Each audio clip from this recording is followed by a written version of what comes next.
Mrs. Faye McIntosh, Director of the GraceKennedy Foundation, will now introduce this afternoon's lecturer, following which Mr. Franklyn will deliver the 2010 lecture.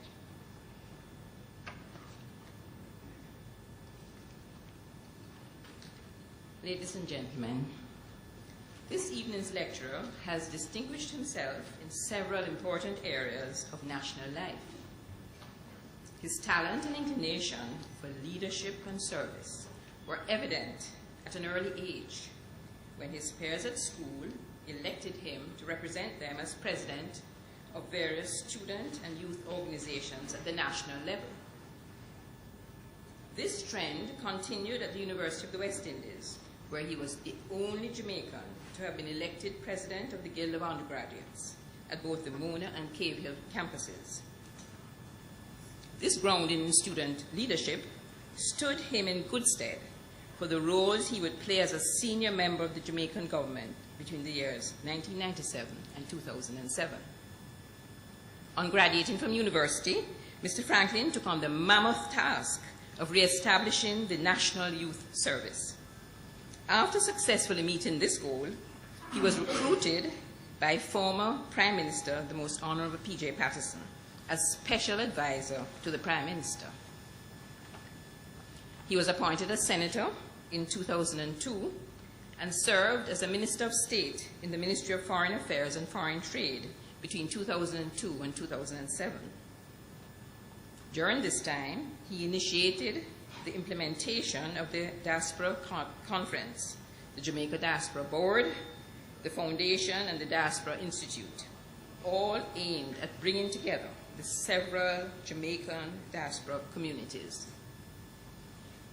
An avid lover of sports in all forms, he has served on various sports-related boards and committees. In 2004, he chaired the committee that planned the homecoming celebrations for the athletes who participated in the Olympics. In 2006 and 2007, he represented Jamaica on the CARICOM Prime Ministerial Subcommittee for the preparation of Cricket World Cup 2007. He has also served as chairman of the Michael Manley and the Asafa Powell Foundations. He now focuses his attention on his dual career of law and publishing. He's a founding member of the law firm Wilson, Franklyn, Barnes, practicing almost all areas of law, including entertainment and sports law. He's also making a name for himself in the field of publishing, with such titles as The Right Move, Corporate Leadership in Jamaica, Michael Manley, The Politics of Equality, and We Want Justice, Jamaica and the Caribbean Court of Justice. His most recent publication, Sprinting into History, Jamaica and the 2008 Olympic Games, was excellent preparation for the task of putting together this lecture. The GraceKennedy Foundation decided to focus on sports for the 2010 lecture in honor of the 100th anniversary of the Boys and Girls Athletic Championships. We sought to find, as our lecturer, an individual who understood the national priorities, who had a good knowledge of the broad range of sports, and who would be able to combine this knowledge in the preparation of a comprehensive and analytical, thought-provoking, but concise and interesting presentation. That individual this evening is our lecturer. Ladies and gentlemen, please help me welcome Mr. Delano Franklyn.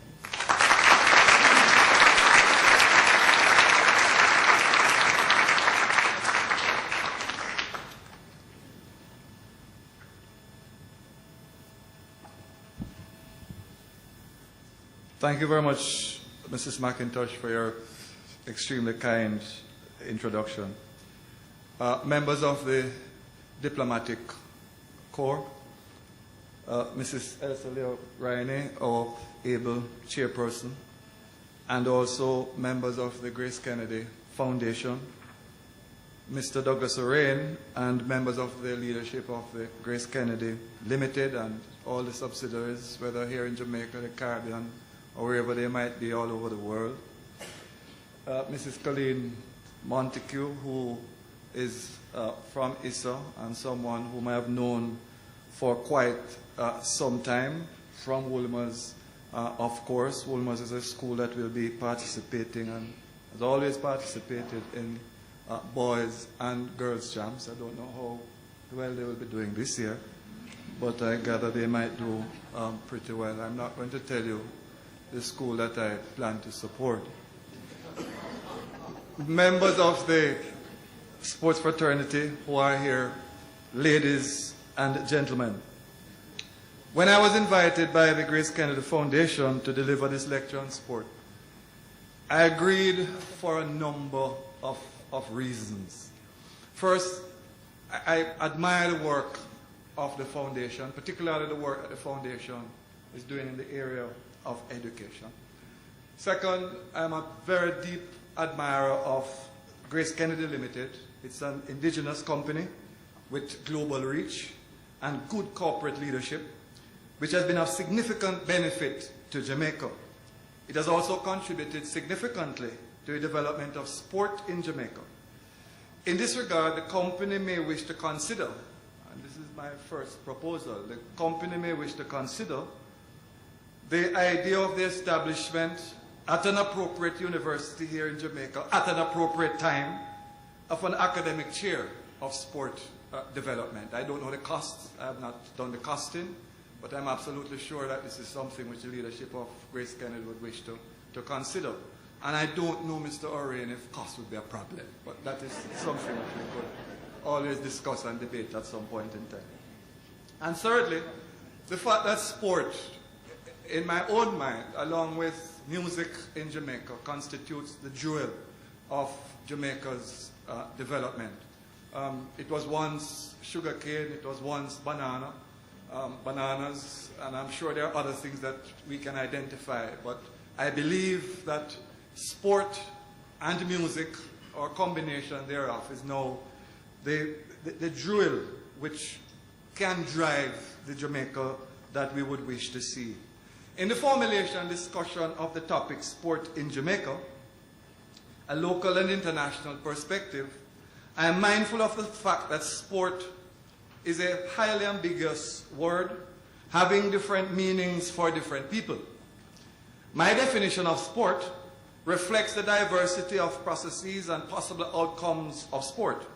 I define sport, therefore, to mean, and I quote, all forms of physical activity which, through casually organized participation, aim at expressing or improving physical fitness and mental well-being, forming relationships, or obtaining results in competition at all levels.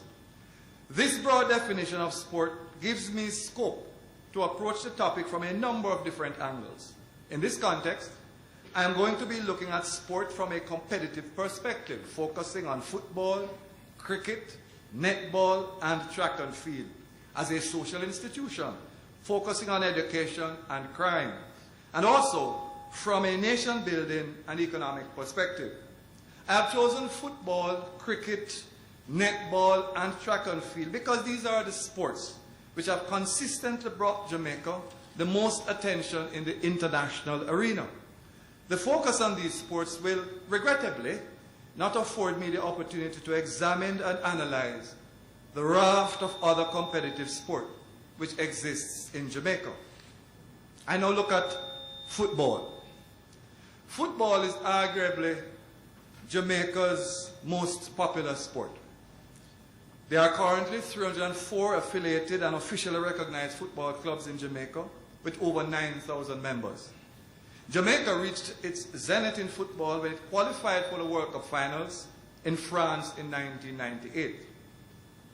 As is the situation with most sport in Jamaica, funding for the growth and development of football is derived primarily from the public and the private sectors. Public sector funding goes mainly towards the maintenance of the national teams and staff. Private sector funds are also used to supplement the national teams, but it is through the parish associations and the clubs that most of the private sector financing is channeled. The ability of the clubs or the associations to attract private sector funding is heavily dependent on the managerial capacity of each entity, as well as the level of transparency and accountability demonstrated by these entities in how sponsorship funds are utilized. While some clubs and associations are able to convince sponsors that they are getting value for their money, other clubs and associations need to strengthen their level of transparency and accountability in the utilization of sponsorship funds. One of the most critical elements, ladies and gentlemen, for grading the quality of the players and teams in Jamaica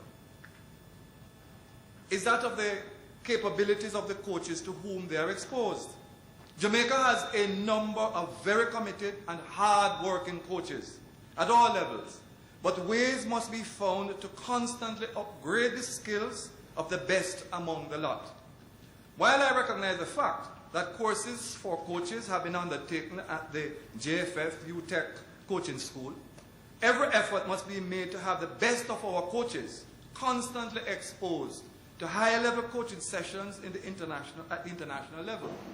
Our teams will only become better if our coaches can be ranked with the best in the world.